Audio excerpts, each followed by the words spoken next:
ఏ దిక్కును చూసినా గానీ అన్ని దిక్కుల్లా చికెన్ కొట్లే కనిపిస్తున్నాయే. ఒక్క సందు కూడా వదిలిపెట్టలేదు. అన్ని చోట్ల చికెన్ కొట్లే ఉన్నాయి. ఇక్కడ మన పని సులభంగా అయ్యేట్టుంది. పగటి పూట ఊర్లో ధైర్యంగా తిరుగుతూ ఉండొచ్చు. కోడి సంగతి తర్వాత ఒక్క కోడి ఈక కూడా దొరకడం లేదు. పరిస్థితి దారుణంగా ఉంది. ఇవి కోడి ఈకల్లా ఉన్నాయే అంటే ఈ ఇంట్లో ఖచ్చితంగా కోడి ఉందనే అర్థం. అద్భుతం.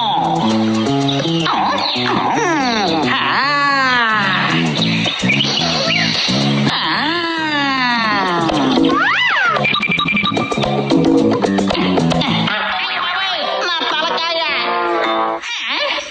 ఏంటబ్బా ఇది? అమ్మా, నా టెక్స్ట్ బుక్ కనిపించడం లేదు. ఏంటి, టెక్స్ట్ బుక్ కనిపించడం లేదా? రేపు నీకు పరీక్ష ఉంది కదా, పుస్తకం అక్కడే ఉంటుంది నాన్న, కాస్త బాగా వెతుకు. అరే గట్టోళ్ళ ఉన్నాడే, ఈడెవడో తెలివి తక్కువ వాళ్ళ ఉన్నాడు. పుస్తకాన్ని తీసి బయట ఇసిరిపారేసి అది కనిపించడం లేదంటున్నావా నువ్వు? చదువును తప్పించుకోవడానికి ఈ పిల్లలు చూసారా ఎంతెంత పనులు చేస్తున్నారో.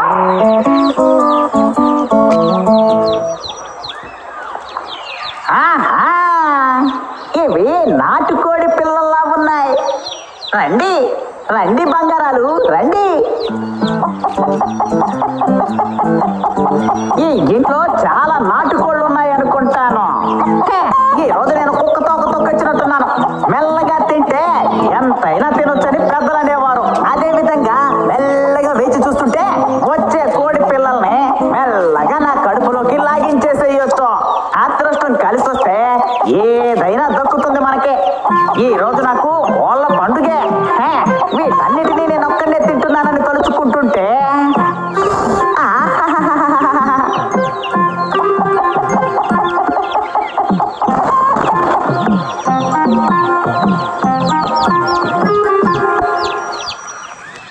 అవును, వీళ్ళకి మనం లెక్క పెట్టడం నేర్పించాం కదా, ఇకపై మనం ఏబిసిడీలు నేర్పిద్దామా? ఏబిసిడీలా అంటే ఏంటమ్మా? ఇంగ్లీష్ ఎలకలేనమ్మా. ఏబిసిడి చదివించొచ్చు, కానీ ఎలా నేర్పించడం, ఎవరు నేర్పిస్తారు? అందుకు ఏబిసిడీలు తెలిసే ఒక మంచి మాస్టర్ని వెతకాలి. నేను బయట కనుక్కుంటాను.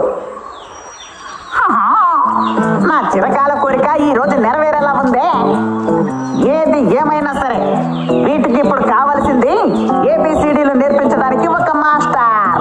కానీ నాకు కావాల్సింది ఈ కోడి పిల్లలు. ఇక్కడ అందరి ఆశలు నెరవేరాలంటే దానికి ఒకే ఒక్క మార్గం ఉంది. డింగ డింగ డింగ.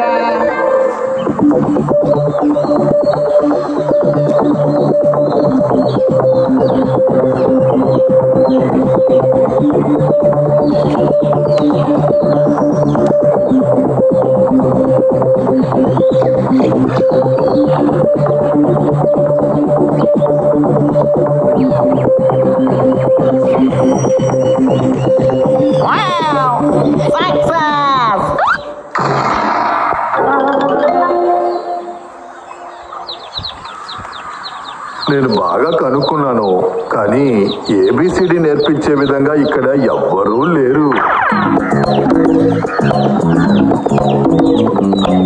హలో, హౌ ఆర్ యూ కోళ్ళ నాన్న మరియు కోళ్ళ అమ్మ? హాయ్ హాయ్ కోడి పిల్లలు, ఆర్ యూ హ్యాపీ? ఏంటి, కాఫీనా? అమ్మా, ఆయన కాఫీ అడుగుతున్నారు. అరే నేను కాఫీ టీలు అడగడం లేదు కోడి పిల్లలు. హ్యాపీ సంతోషం. ఇంగ్లీష్ అమ్మా. అరే ఇంగ్లీష్ అండి. ఇంగ్లీషా? అవును, మీరెవరు? ఐఎమ్ సారీ, నన్ను పరిచయం చేసుకోవడం నేను మర్చిపోయానులే. నేను గుంటనక్క ఇంగ్లీష్ మాస్టర్ని. అడవిలో స్పోకెన్ ఇంగ్లీష్ క్లాసెస్ ని జరుపుతూ ఉంటాను. ఎంతటి ముద్దోడైనా సరే సరళంగా ఇంగ్లీష్ మాట్లాడే వాళ్ళ తయారు చేయడంలో నేను సిద్ధహస్తుని తెలుసా. పోయినసారి వచ్చిన బ్యాచ్ లో 2 మంచి నాటుకోడి ఫ్యామిలీలు కూడా ఉన్నాయి తెలుసా. ఒకే ఒక్క సిట్టింగ్ లో ఆ కోళ్ళన్నిటికీ ఇంగ్లీష్ నేర్పించిన వాడే ఈ టీచర్. అడవిలోకి వచ్చి నేర్చుకోవడానికి ఇబ్బంది పడే పిల్లలందరికీ నేను వాళ్ళ ఇంటికే వచ్చి నేర్పించే అలవాటు నాకున్నది. అవునా, ఇది చాలా బాగుంది. అలా అయితే మా పిల్లలు పిల్లలకి మీరు ఏబిసిడీలు నేర్పిస్తారా? ఓ, తప్పకుండా నేర్పిస్తాను. అసలు నా పనే నేర్పించడం కదా. పిల్లల చదువు గురించి మీరు ఏం ఆలోచించకండి. ఇకపోతే మీ విషయం ఏంటి? మా విషయమా? ఏం లేదు. నా ఉద్దేశం ఏంటంటే మీరు కూడా ఇంగ్లీష్ నేర్చుకోవచ్చు కదా అని. చదువుకోవాలి అనిపిస్తే దానికి వయసు చూడనక్కర్లేదండి. అవునవును. ఓ, ఇంతకు మించి మేం చదివి ఏం చేయబోతున్నాం? మీరు ఏమీ చేయనక్కర్లేదు. చేయవలసిందంతా నేనే చేస్తాను. ఇక్కడుండే మీ బంధువుల కోళ్ళు, పక్కింటోళ్ళ కోళ్ళు అందరి దగ్గరికి వెళ్ళి నా దగ్గరికి రమ్మని చెప్పండి. అందరికీ కలిపి ఒకే సమయంలో చటుక్కు నేను క్లాస్ చెప్తాను అంటున్నాను. వాళ్ళందరినీ తర్వాత పిలుద్దాం. ప్రస్తుతానికి మాస్టర్ మా పిల్లలకి ముందు నేర్పించండి. ఓకే ఓకే ఓకే ఓకే ముందు వాళ్ళకి నేర్పించాలి. స్టూడెంట్స్ రండి రండి, మనం వెళ్ళి ఏబిసిడీలు నేర్చుకుందాం.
ఇక్కడ చూడు.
RSTU, WXYZ.